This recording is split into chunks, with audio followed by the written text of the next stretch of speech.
যিশুর দ্বারা অশুচি আত্মাকে বার করে দেওয়া। লুক 4:31-37।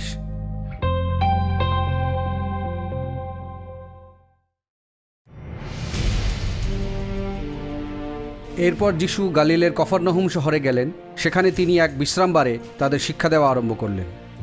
তার দেওয়া শিক্ষায় তারা আশ্চর্য হয়ে যেত, কারণ তার শিক্ষা ছিল ক্ষমতাযুক্ত। সেই সমাজগৃহে অশুচি আত্মার বসে থাকা একজন লোক ছিল।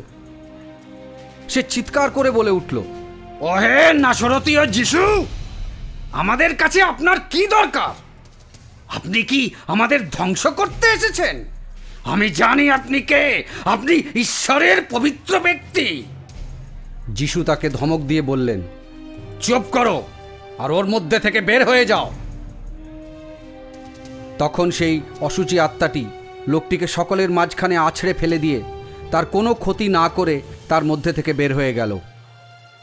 এই দেখে লোকেরা অবাক হয়ে নিজেদের মধ্যে বলাবলি করতে লাগলো, এর মানে কি? সম্পূর্ণ ক্ষমতা ও কর্তৃত্বের সঙ্গে তিনি অশুচি আত্মাদের হুকুম করেন আর তারা বেরিয়ে যায়।